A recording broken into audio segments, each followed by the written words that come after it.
Okay, record हो रहा है। मैं डॉक्टर आर के प्रसाद आज आप लोग को एक बहुत common problem high blood pressure से अवगत कराने जा रहा हूँ। यह एक बहुत खतरनाक बीमारी है। अगर आप अपने शरीर में डायबिटीज़ और हाई ब्लड प्रेशर्स को कमांड कर लेते हैं तो 90% से भी ज़्यादा प्रॉब्लम जो है सो दूर हो सकता है। अगर हाई ब्लड प्रेशर है तो आपको हार्ट अटैक हो सकता है, स्ट्रोक आ सकता है, एनेरिज्म हो सकता है। एनेरिज्म क्या होता है कि ब्लड वेसल्स जो है सो पतला होने के कारण बाहर की ओर उसमें एक उभार की तरह हो जाता है, बाहर फेंक देता है। हार्ट फेलियर हो सकता है हाई ब्लड प्रेशर से, किडनी प्रॉब्लम हो सकता है, आई प्रॉब्लम हो सकता है, मेटाबॉलिक सिंड्रोम हो सकता है, changes with memory and understanding हो सकता है, डिमेंशिया हो सकता है, मतलब आपको मानसिक कमजोरी हो सकती है, आपको सोचने की शक्ति कम सकती है, भूलने की शक्ति बढ़ हो जाएगी। इसलिए समझिए कि डायबिटीज़ और ब्लड प्रेशर एक ऐसी बीमारी है जो किसी भी अंग को छोड़ता नहीं है। अब देखें कॉम्प्लिकेशंस क्या है। ब्रेन में अगर होता है तो ब्रेन स्ट्रोक हो सकता है। ब्रेन स्ट्रोक क्या होगा, पैरालिसिस हो गया। हाई ब्लड प्रेशर के कारण यहाँ पर जो है सो ब्लड बाहर निकल गया और ब्लड जो है सो यहाँ जमा हो गया। मैंने उधर आवाज़ आ रहा है। दूसरा जो है सो प्रॉब्लम हो सकता है लॉस ऑफ विजन। विजन क्या है, आँख में अगर ब्लीडिंग हो गया तो आँख का जो है सो रेटिना जो है सो गड़बड़ा सकता है और जो है सो आपको ब्लाइंड भी बना सकता है। हार्ट अटैक हो सकता है। हार्ट का अगर ब्लड वेसल्स गड़बड़ा गया तो हार्ट अटैक हो सकता है।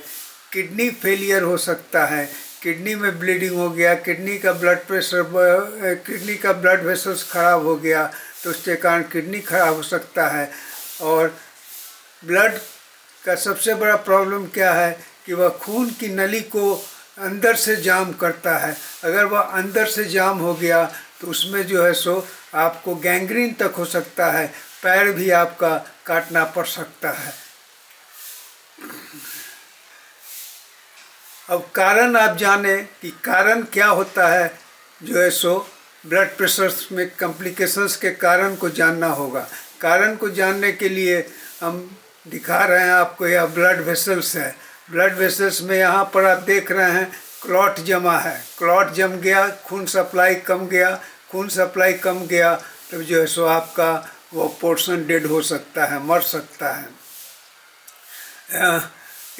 उसके बाद क्या होता है कि आपके ब्लड वेसल्स में वॉल और इंडोथीलियम जो इनर बहुत पतला लाइनिंग होता है दोनों तरफ, इंडोथीलियम के बीच में ट्राइग्लिसराइड्स एंड कोलेस्ट्रॉल जमा होता है। इससे ब्लड का सर्कुलेशन कम जाएगा और सर्कुलेशन कम होने से ब्लड हार्ट को ज़्यादा फोर्स से पंप करना पड़ेगा। ज़्यादा फोर्स से पंप करेगा तो उसमें जो है सो ब्लड प्रेशर आपका बढ़ जाएगा। इसलिए अगर आपका एथेरोस्क्लेरोसिस है, अगर आपका जो है सो खून का नली जाम हो रहा है, उसका कैनाल नैरो हो गया तो वो आपके ब्लड प्रेशर को बढ़ाएगा। यहाँ एक खूबसूरत रूप में दिखाया गया है कि यह एक नॉर्मल ब्लड वेसल है। धीरे धीरे इसमें जो है सो कोलेस्ट्रॉल एंड जो है सो ट्राइग्लिसराइड्स जमना शुरू हो गया। जमते जमते इसका और साइज बढ़ा और अब ऑलमोस्ट ये ब्लॉक करने जा रहा है। और एक चीज़ इसमें आप जान लें, शुगर भी क्यों इम्पोर्टेंट है कि जो भी शरीर का एक्स्ट्रा शुगर होता है वो फैट के रूप में कन्वर्ट हो जाता है और वो फैट फिर एक्सेस फैट होगा तो वो डिपॉजिट करता है। डिपॉजिट करने के कारण जो है सो क्लॉट भी बन सकता है। क्लॉट बनेगा तब जो है सो खून की नलियाँ ही बंद हो जाएगी। अगर जो है सो इलास्टिसिटी कम गई ब्लड वेसल्स की तब उसमें भी जो है सो आपका इलास्टिसिटी क्या होता है, लचीलापन होता है। हाई ब्लड प्रेशर के कारण ये स्टिफ हो जाता है, ब्लड वेसल्स स्टिफ हो जाएगा तो कहीं से वो फट सकता है और फटने के कारण किसी भी ऑर्गन में, जैसे ब्रेन में अगर ये फट गया तो आपका जो है सो पैरालिसिस हो सकता है। इसलिए ब्लड पता है सर, दो भाग रहा है। हाँ देखिए ना, दो भाग रहा है। इसी में करो ना। हाँ, अब जो है सो सिम्टम्स क्या हो सकता है हाई ब्लड प्रेशर का। दुखद बात क्या है कि अगर आपको हाई ब्लड प्रेशर है तो आपको मेजॉरिटी ऑफ द केसेज में, ज़्यादा लोगों में कोई सिम्टम नहीं होता है। यह एक खतरनाक चीज़ है। आप तो निश्चिंत हैं कि हमको तो ब्लड प्रेशर है नहीं, हमको तो कोई तकलीफ़ नहीं है, लेकिन उस स्थिति में भी आपको ब्लड प्रेशर नपाना है। आपका सिम्टम हो या ना हो, ज़्यादा लोग का सिम्टम नहीं होता है और अचानक पैरालिसिस के रूप में लोग आते हैं और पता चलता है कि उनको हाई ब्लड प्रेशर था। कुछ लोगों को हेडेक हो सकता है, ब्रेथ का शॉर्टनेस हो सकता है, नोज ब्लीडिंग हो सकता है, लेकिन यह भी प्रॉब्लम जो है स्पेसिफिक नहीं है कि ब्लड प्रेशर वाले को ही होगा। इसका बहुत सा अन्य कारण भी हो सकता है और इस स्थिति में भी आपको ब्लड प्रेशर नपाना जरूरी है। अब है कि ब्लड प्रेशर कब आपको चेक करवाना है, ये भी बहुत इम्पॉर्टेंट है कि कब आप उसको चेक करवाएं। तब एवरेज अगर आप हेल्दी आदमी हैं तो 18 से 39 साल तक आपको हर 2 साल पर एक बार ज़रूर जांच करवाना चाहिए, और 40 से ऊपर हैं तो हर साल आपको जांच कराना है। अगर आप हाई रिस्क पेशेंट हैं, आप डायबिटिक हैं, हाइपरटेंसिव हैं, फैमिली हिस्ट्री है, तो आपको as per advised by your physician आपको ब्लड प्रेशर बराबर चेक करवाते रहना है। ब्लड प्रेशर चेक करवाने के पहले आपको ध्यान देना है कि आपको जो है सो 5 मिनट पहले आराम से बैठ जाना है। आपका पैर ज़मीन के नीचे पड़ा होना चाहिए, हाथ जो है सो हार्ट के लेवल पर होना चाहिए।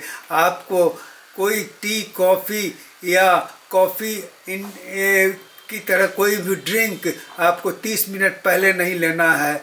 आपको स्मोक नहीं करना है 30 मिनट पहले। आपको एक्सरसाइजेज 30 मिनट पहले बंद कर देना है और कोई टाइट कपड़ा नहीं पहनना है। पेशाब आपका पूरा ब्लडर साफ हो जाना चाहिए। उसके बाद जो है सो मोबाइल फ़ोन या इलेक्ट्रॉनिक डिवाइस को आपको दूर कर देना है, दूर रखना है। बिफोर मेजरमेंट, अगर ड्यूरिंग मेजरमेंट आपको क्या प्रिकॉशन लेना है, डू नॉट टॉक, आपको बात नहीं करना है, आपको इधर उधर घूमना नहीं है, आराम से बैठना है। And do not major your clothes. आपका होता क्या है कि कभी कभी जो है सो आपका कपड़े के ऊपर लोग ब्लड प्रेशर ले लेते हैं, कपड़े के ऊपर ले लेते हैं, वो भी आपके ब्लड प्रेशर को 5 से 10 मिलीमीटर ऑफ मरकरी तक बढ़ा सकता है। और अगर आपको ब्लड प्रेशर जो है सो है तो उसके लिए ज़रूरी है कि 1 मिनट के गैप पर आपको 3 बार ब्लड प्रेशर लेना है, और तीनों के रीडिंग का एवरेज अगर बढ़ा हुआ है तब जो है सो आप हाइपरटेंसिव हैं। ऐसा नहीं कि एक रीडिंग लिए और उसको हम हाइपरटेंसिव बना दिए, और जो भी रीडिंग आए उसको एक लॉक शीट में आप जो है सो निश्चित रूप से उसको नोट करें। होता क्या है कि आप जो है सो घूमते फिरते आए, आप हड़बड़ी में हैं, आपने ब्लड प्रेशर नपाया और ब्लड प्रेशर आपका बढ़ा हुआ है। इस स्थिति में आपको ब्लड प्रेशर की दवा जो है सो शुरू कर दी गई। वैसे इसलिए कहा जाता है कि नहीं, उस स्थिति में आपका हो सकता है ब्लड प्रेशर बढ़ जाए। हमने देखा है कि हमारे पेशेंट जो रूम में रहते हैं उनका ब्लड प्रेशर मेजरमेंट, और जहां वो ऑपरेशन थिएटर में जाते हैं उनका जो है मेजरमेंट बहुत ज़्यादा डिफरेंस हो जाता है, उनका बहुत हाई हो जाता है। इसलिए कन्फर्मेशन ऑफ डायग्नोसिस के लिए हमने बताया कि 3 सेट्स ऑफ रीडिंग लेना है उसको एट डिफरेंट ओकेजन।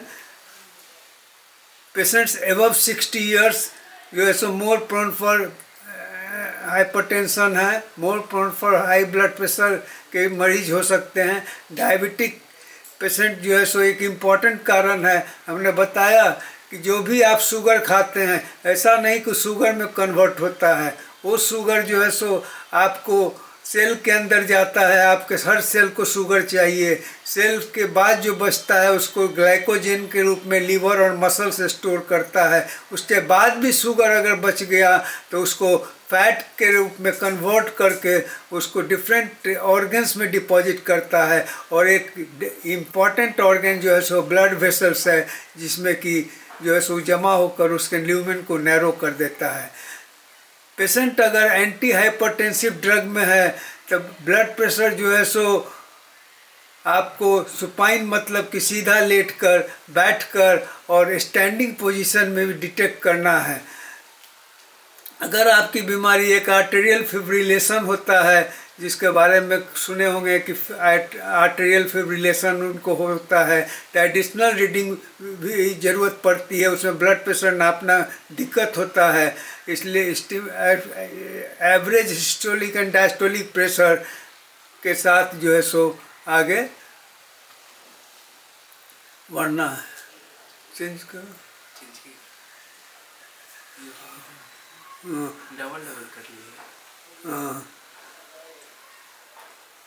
इसलिए आपको अगर ये वाला करो,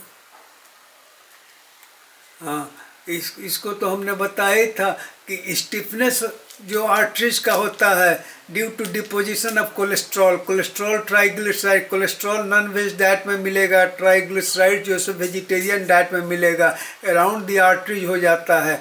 ओल्ड एज में ब्लड वेसल्स की इलास्टिसिटी कम जाती है, जिससे कि आपका ब्लड प्रेशर बढ़ जाता है। अगर वॉल्यूम ऑफ ब्लड आपका बढ़ गया, वॉल्यूम ऑफ ब्लड मतलब उसका जो है सो अमाउंट बढ़ गया, वॉल्यूम बढ़ गया, तब भी आपको ब्लड प्रेशर हो सकता है, क्योंकि उसके लिए हार्ट को ज़्यादा जोर लगाना पड़ेगा और उससे ब्लड प्रेशर होगा। वॉल्यूम बढ़ने के लिए इसलिए मना किया जाता है कि आप सॉल्ट को कम खाएं। हमारा डेली सॉल्ट का रिक्वायरमेंट 5 ग्राम से ज़्यादा नहीं होना चाहिए, मतलब 1 चम्मच, और हम लोग के यहाँ एवरेज जो है सो 12-13 ग्राम डेली लोग सॉल्ट लेते हैं। ल्यूमेन नैरो हो गया, ल्यूमेन जैसे ही नैरो हो गया तो उससे भी आर्टरीज का ल्यूमेन अगर नैरो हो जाएगा तो उससे भी आपका ब्लड प्रेशर भाग जाएगा। थिकर ब्लड, किसी कारण से अगर ब्लड आपका थिक हो गया, मोटा हो गया, तो उसमें भी प्रेशर चाहिए। हार्ट को पंप करना है, हार्ट को आपके 60 ट्रिलियन सेल्स आपके शरीर में हैं, हर सेल को ब्लड चाहिए। और हर सेल को ब्लड चाहने के लिए अगर ब्लड आपका मोटा है, ब्लड जो है सो पतला नहीं है, मोटा है, तब उसमें हार्ट को ज़्यादा जोर देना पड़ेगा और आपका जो सो ब्लड प्रेशर बढ़ जाएगा। फिर रीनल डिजीज अगर आपका है, किडनी का प्रॉब्लम है, तो उसमें जो रेनिन सिक्रीट होता है जो आपके ब्लड प्रेशर को बढ़ाता है। इस प्रिंसिपल्स को आप माने कि कैसे हम अपने ब्लड वेसल्स को हेल्दी बनाएंगे। 4 प्रिंसिपल है जिसको आप माने: healthy food, exercises, meditation and medications. उसके लिए आपको करना क्या होगा कि अवॉइड स्मोकिंग। स्मोकिंग तो आप एकदम नहीं करें, स्मोकिंग से ब्लड वेसल्स नैरो होता है। हेल्दी फूड जो है सो खाना है। हेल्दी फूड क्या होता है अलग से मैं इसको कवर करूँगा, दैट इज़ वेरी इम्पॉर्टेंट, क्योंकि जो भी आप खाएंगे उसी ढंग से आपके शरीर के अंदर में कोलेस्ट्रॉल एंड ट्राइग्लिसराइड्स बढ़ेगा और जो है सो आपको डिस्टर्ब करेगा। Get regular exercises. आपने जो खाना खाया, जितना कैलोरीज आपने लिया, अगर वो एक्सरसाइजेज नहीं करते हैं तब जो है सो कैलोरीज जो है आपका पड़ा रह गया और वह जो है सो एनर्जी आपका निकला नहीं, एनर्जी अंदर गया, उससे भी आपको फैटी हो जाएंगे और आपके अंदर फैट का कलेक्शन ज़्यादा हो जाएगा। मेंटेन ए हेल्दी वेट आपका जो है सो हेल्दी होना चाहिए। बीएमआई आपका 25 से नीचे होना चाहिए। अगर आपका बीएमआई 25 से ऊपर है तब आप रिस्क में हैं, इसलिए इसको कम करना बहुत ज़रूरी है। इसलिए healthy food, exercises and meditations जो है सो बहुत ज़रूरी है।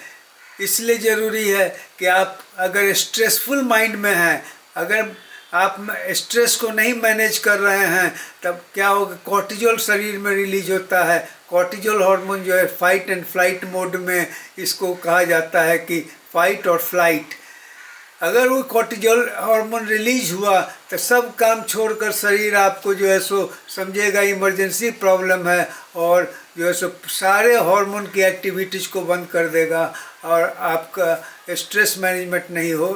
स्ट्रेस अगर आप मैनेज नहीं करते हैं तब उसके लिए मेडिटेशन बिल्कुल ज़रूरी है। बिना मेडिटेशन का आप स्ट्रेस नहीं मैनेज कर सकते हैं। सबके माइंड में, सबके पास स्ट्रेस है, स्ट्रेस फ्री कोई भी आदमी नहीं है। मैटर करता है कि आप उस स्ट्रेस को कैसे मैनेज करते हैं। खासकर रात में जो है सो आप शाम होते होते अपने सारे स्ट्रेस को भूल जाएं, भगवान को याद करें, गॉड पर को बिलीफ में लें, और समझें कि अब आज का जितना स्ट्रेस है उसको हम भूल जाते हैं। अब कल उठेंगे तो फिर देखा जाएगा, ताकि आपको साउंड स्लीप आए। और साउंड स्लीप एक ग्रेट हीलर होता है। मेलाटोनिन हार्मोन जो है स्पिरिचुअल हार्मोन होता है, जो आपके शरीर को स्वस्थ रखता है। आपके जितने भी बैड एलिमेंट्स हैं उसको वह दूर करता है। Control blood pressure and cholesterol and blood sugar, ये तीनों को जो है सो कंट्रोल के लिए cholesterol, blood sugar and triglycerides को आपको मेंटेन करना है कि वह जो है सो ठीक से चले। मैनेजमेंट क्या है? मैनेजमेंट करने के लिए पर सबसे बड़ा चीज़ है life style changes with maintaining circadian cycle. आपका लाइफ स्टाइल ठीक होना चाहिए। सर्केडियन साइकिल क्या होता है? अगर आप आदत बनाते हैं कि हमको 4 बजे उठना है, शुरू में कुछ दिन आपको दिक्कत लगेगा, लेकिन आपका ऑटोमेटिकली 4 बजे सुबह में नींद टूट जाएगा। आप आदत बनाते हैं कि हमको 2 बजे रात में सोना है, तो रात में आप 2 बजे के पहले नहीं सो पाएंगे। निश्चित है कि उसके कारण आप लेट उठेंगे, इसलिए 4-5 बजे उठ जाना जो है ज़रूरी है। लाइफ स्टाइल चेंजेज अगर आप नहीं करेंगे, आप लाख दवाई खा लेंगे, आपका ब्लड प्रेशर कंट्रोल नहीं होगा। हेल्दी डाइट आपको लेना है विथ लेस सॉल्ट। सॉल्ट का हमने बताया कि सॉल्ट अगर ज़्यादा आपके ब्लड में चला गया तो वो वाटर को रिटेन करता है, वाटर रिटेन करता है, जिसके कारण सॉल्ट ब्लड का वॉल्यूम बढ़ जाता है, और वो वॉल्यूम जो है सो आपको हार्ट को उस वॉल्यूम को पार करने के लिए, उसको आगे ठेलने के लिए ज़्यादा प्रेशर लगाना पड़ेगा, जिससे आपका ब्लड प्रेशर बढ़ जाएगा। अब एक्सरसाइजेज और फिजिकल एक्टिविटी ज़रूरी है। आज हमने फिजिकल एक्टिविटीज़ को बिल्कुल बंद कर दिया, सीढ़ी पर चढ़ना बंद कर दिया, लिफ्ट में जो है सो चढ़ना बंद कर दिया। डेली रूटीन हो गया कि सुबह उठे, कॉफ़ी पिए, ड्राइंग रूम में बैठे, ड्राइंग रूम में बैठने के बाद अखबार पढ़े, फिर जो है सो लिफ्ट से उतरे, गाड़ी में बैठ गए। ऑफिस में वही है, लिफ्ट गाड़ी से निकले, लिफ्ट पर चढ़े, और फिर हम चले गए अपना काम करने। और फिर शाम में आए, थोड़ा नाश्ता किए, और जो है सो टीवी देखे, उसके बाद सो गए। आपका जो है सो एक्सरसाइजेज ऑलमोस्ट ख़त्म हो जा रहा है, इसलिए आपकी समस्या भी उतनी ही बढ़ते जा रही है। और एक और ज़रूरी बात आप जानिए कि never retire from your active life. आप एक्टिव लाइफ से रिटायर जिस दिन करेंगे, आपका मेंटल डिप्रेशन होगा, आपका मानसिक तनाव बढ़ जाएगा। इसलिए आप अपने को इतना स्वस्थ बनाए रखें कि अपने एक्टिव लाइफ से कभी आपको रिटायर नहीं करना पड़े। Maintain healthy weight. BMI जो है सो, BMI निकालने का बहुत अच्छा तरीका है, वेट इन केजी लें और उसको 2 बार डिवाइड कर दें, हाइट इन केजी, और 25 के नीचे होना चाहिए। नो और लिमिटेड अल्कोहल। अल्कोहल ना लें तब ज़्यादा अच्छा है। अगर अल्कोहल लेने का एकदम एडिक्शन आपको हो गया है, तब जो है सो आप 60 ml से ज़्यादा नहीं लें, बहुत लिमिटेड अल्कोहल लें। स्मोकिंग को तो आप एकदम छोड़ ही दें, वो तो आपके लिए जहर है। मेडिटेशन करना उतना ही ज़रूरी है। जब तक ब्रेन आपका शांत नहीं होगा, आपका ब्रेन कूल नहीं होगा, काम नहीं होगा, शांत नहीं होगा, और पॉजिटिव थिंकिंग आप नहीं रखेंगे, तब आपका ब्लड प्रेशर कभी कंट्रोल नहीं होगा। हम लोग तनाव लिए रहते हैं, जिसमें 90% तनाव हमारा बेकार का तनाव होता है, उसको हमको हटाना है ताकि हम अपने माइंड को स्वस्थ रखें और हमारा शरीर बावर फाइट एंड फ्लाइट मूड में न रहे। साउंड स्लीप बहुत ज़रूरी है। Early to bed and early to rise का कहावत तो आप बहुत पहले से जानते हैं। ब्रह्म मुहूर्त जो होता है 4 से 5:30 बजे होता है सुबह में। इस पीरियड को गॉड ब्रह्मा का समय कहा जाता है। यह बेस्ट टाइम है आपको एक्सरसाइजेज के लिए, इसलिए प्रयास करें कि आप जो है सो एक्सरसाइज करें, उसी समय एक्सरसाइज करें। इसके बाद भी हो सकता है कि लाइफ स्टाइल चेंजेस किए, आपने सब प्रिंसिपल फॉलो किया, उसके बाद भी हो सकता है आपका ब्लड प्रेशर कंट्रोल में न रहे, तो उसके लिए आपको मेडिसिन लेना पड़ेगा। गोल क्या है? मेडिसिन लेने का हमारा गोल क्या है? आपका आइडियल ब्लड प्रेशर 120 से 80 मिलीमीटर ऑफ मरकरी होना चाहिए। आपका गोल जो है सो 130 से 90 होना चाहिए।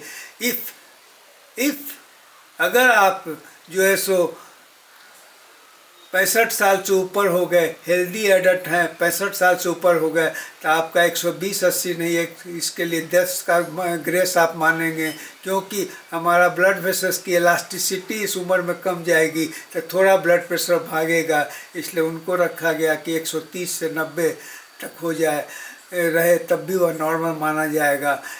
अगर हेल्दी आदमी जो 65 साल से नीचे है, with 10% higher risk of cardiovascular disease है, उनको जो है सो हार्ट के प्रॉब्लम का 10% हायर रिस्क है। इन नेक्स्ट 10 ईयर्स उनको भी जो है सो 130-90 तक मेंटेन करना है। अगर किडनी डिजीज है, डायबिटीज़ है, क्रॉनिक हार्ट डिजीज है, तब भी आपको जो है सो उसका 130-90 तक आप अलाउड हैं आपका ब्लड प्रेशर के लिए। अब मेडिसिन जो है सो मेडिसिन बहुत तरह के मेडिसिन हैं, कुछ मैं उसके बारे में बताऊंगा, उसका मोड ऑफ एक्शन बता दूंगा, बाकी तो आपके फिजिशियन उसको गाइड करेंगे। मेडिसिन के बारे में समझ लीजिए कि मेडिसिन जो है सो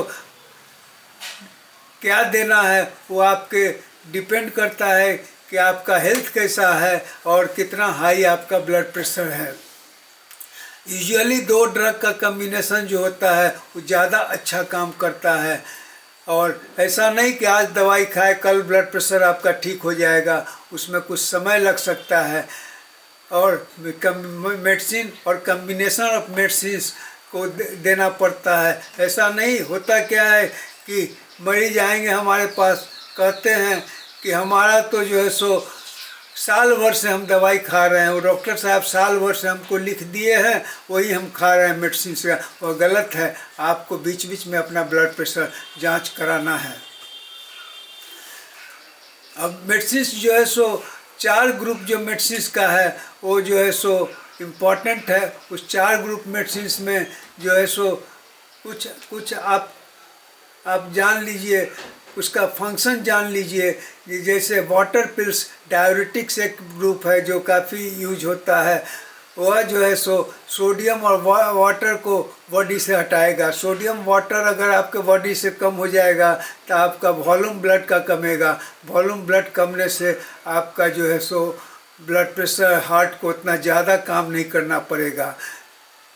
साइड इफ़ेक्ट क्या है डायरेटिक्स का कि वह पेशाब ज़्यादा होगा और कभी कभी पोटासियम जो है सो कम हो जाता है, इसलिए पोटासियम स्पेयरिंग ड्रग्स भी उसमें यूज होता है। ड्रग्स का हमने नाम दे दिया है, लेकिन आप जो दवा खा रहे हैं उससे मिला करके देख सकते हैं कि हमको किस ग्रुप का दवा चल रहा है।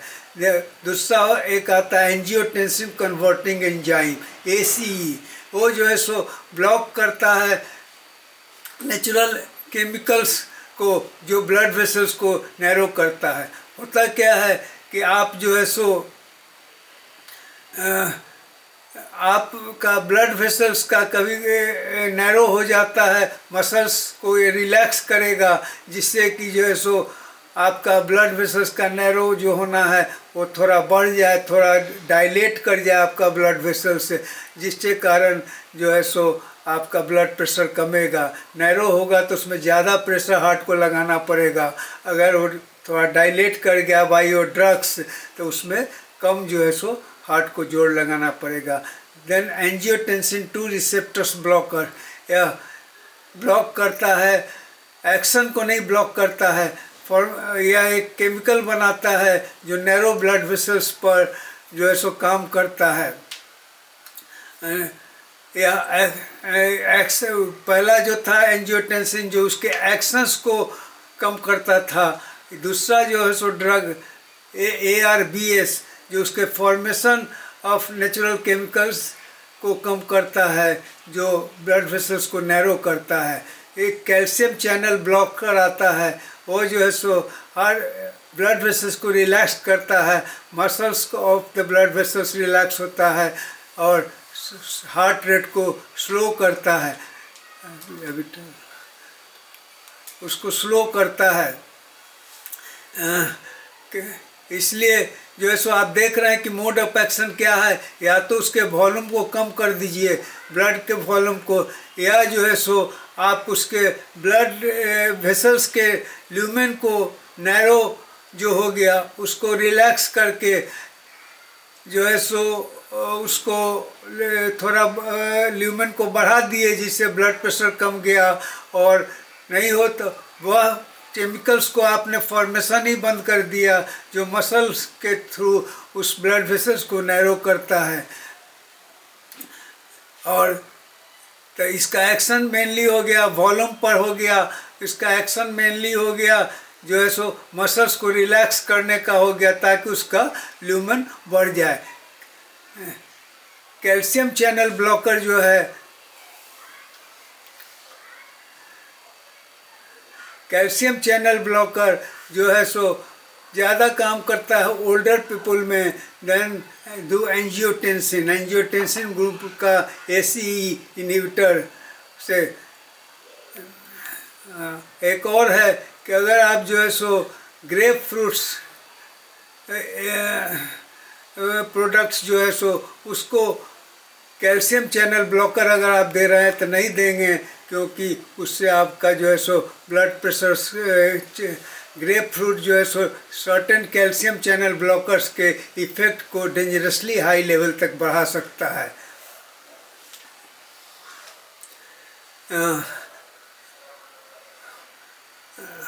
इसके बाद भी हो सकता है कि आपका ब्लड प्रेशर नहीं कंट्रोल हो, कम्बिनेशन ऑफ मेडिसिन, तो आप जो है सो को प्रिस्क्राइब किया जा सकता है अल्फा ब्लॉकर्स जो कि nerve signals to blood vessels को कम करेगा। नर्व सिग्नल जहाँ जो है सो सिग्नल कम जाएगा तब नेचुरल केमिकल जो नैरो करता है ब्लड वेसल्स को उसको इफेक्ट को लोअर करेगा। देन अल्फा बीटा ब्लॉकर है, या नर्व सिग्नल्स को ब्लड वेसल्स को स्लो करता है और हार्ट बीट को भी स्लो करता है। पहला था नर्व सिग्नल को, हार्ट बीट को भी स्लो करता है। They reduce the amount of blood that must be pumped through the vessels। वो वेसल्स के थ्रू जो सो पंप जो किया जा रहा है उसके अमाउंट को भी वो कम करता है। Beta blocker, beta blocker drug जो है सो वह हार्ट के वर्क लोड को कम करता है और ब्लड वेसल्स को वाइडन करता है और हार्ट पर भी काम करता है और हार्ट बीट को स्लोअर करता है विथ लेस फोर्स से उसको काम करना पड़ता है। बीटा ब्लॉकर को अकेले लोग रेकमेंड नहीं करते हैं और कम्बिनेशन ऑफ ड्रग्स के साथ जो है सो काम करता है। इसलिए जो है सो आप पहले लाइफ स्टाइल चेंजेस की बात करें, लाइफ स्टाइल चेंजेस से उसको कंट्रोल करने का प्रयास करें और नहीं होता है तो पहला जो 4 मैंने बताया था ग्रुप, उस ड्रग को यूज करें। उस ड्रग से भी अगर नहीं सुन रहा है तो आपको इन सब ड्रग्स को लेना पड़ेगा, लेकिन बिना लाइफ स्टाइल चेंजेस किए हुए, बिना आपका नेचुरल जो सोर्सेज है जिससे कि आप अपने ब्लड प्रेशर को कंट्रोल कर सकते हैं, उसको यूज किए हुए अगर सिर्फ आप डिपेंड करेंगे कि हम हाइपरटेंसिव एंटी हाइपरटेंसिव ड्रग्स पर ही रहें तो वह काम नहीं करेगा। हमने तो 2-3 लिटरेचर पढ़ा है, उसमें लिखा हुआ है कि जो है सो ब्लड प्रेशर ड्रग्स का एक लिमिटेशंस है, या बहुत ज़्यादा नहीं कम करेगा, कम होगा आपका जो है सो लाइफ स्टाइल चेंजेज में। इसलिए बहुत सारे पेशेंट हमारे पास जो आते हैं जो रेगुलर ब्लड प्रेशर की दवा खा रहे हैं तब भी जो है सो उनका ब्लड प्रेशर नहीं कम रहा है। अब अदर ग्रुप जो है सो एल्डोस्टेरोन एंटागोनिस्ट ड्रग देते हैं लोग। यह ड्रग जो है सो रेजिस्टेंट हाइपरटेंशन, जो हाइपरटेंशन रेजिस्ट कर गया, जो किसी दवा से नहीं सुन रहा है, उसमें यह दिया जाता है। वो यह काम कैसे करता है, natural salt and fluid buildup जो हो रहा है आपके शरीर में, जिससे कि जो है सो आपका वॉल्यूम ब्लड का बढ़ रहा है, जिससे ब्लड प्रेशर बढ़ रहा है, उसके इफ़ेक्ट को जो है सो कम करता है। Aldosterone antagonist. कुछ दवा का भी हमने नाम लिख दिया है। अगर आप खा रहे हैं, अगर ये सब ग्रुप की दवा मिलती है, या अगर दवा से नहीं मैच कर रहा है तो आप उसका जो केमिकल सब्सटेंस है उससे आप, उसमें दवा के नीचे लिखा रहता है क्या क्या मिला हुआ है, उससे आप अपने को समझ सकते हैं कि किस तरह ग्रुप का ड्रग हम खा रहे हैं। अब रेनिन इनहिबिटर है जो है सो, यह रेनिन हमने कहा कि किडनी खराब होने पर बनता है और जो ब्लड प्रेशर को राइज करता है। अब सब आपने कर दिया, अब आपको लग रहा है कि अभी ब्लड प्रेशर नहीं कम रहा है तो किडनी को भी दिखाना ज़रूरी है, कहीं रेनिन तो नहीं बन रहा है किडनी में जो हमारे ब्लड प्रेशर को बढ़ा रहा है। रेनिन इनहिबिटर जो है सो रेनिन के प्रोडक्शन को स्लो डाउन करता है। उसके बाद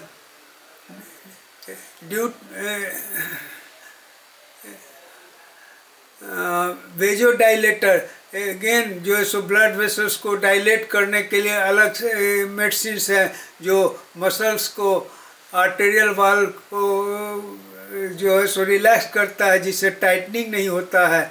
आर्टेरियल वाल का टाइटनिंग होने पर जो है सो आपको उनमें कैनाल नैरो होगा और आपका ब्लड वेसल्स जो है ब्लड को ज़्यादा फोर्स से हार्ट को भेजना पड़ेगा, इसलिए वेजोडाइलेटर का यूज कभी कभी करना पड़ता है। सेंट्रल एक्टिव एजेंट ब्रेन से भी काम करता है।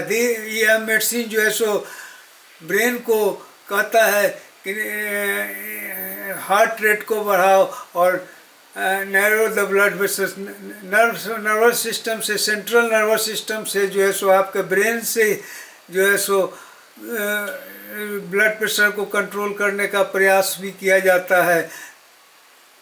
यह ब्रेन को रोकता है, telling the nervous system to increase the heart rate and narrow the blood vessels. अब आपके लिए ज़रूरी है जानना कि जब आप ब्लड प्रेशर्स की दवा ले रहे हैं तो प्रिकॉशन क्या क्या लेना है।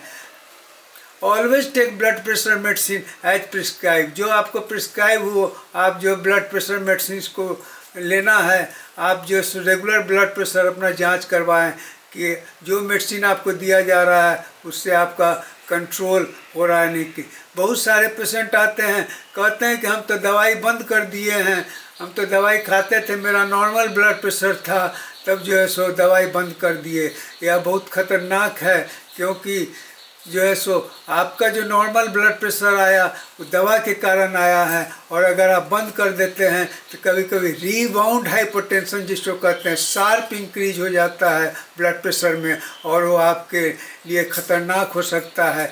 आपका स्ट्रोक हो सकता है, हार्ट अटैक हो सकता है, ब्लड वेसल्स फट सकते हैं।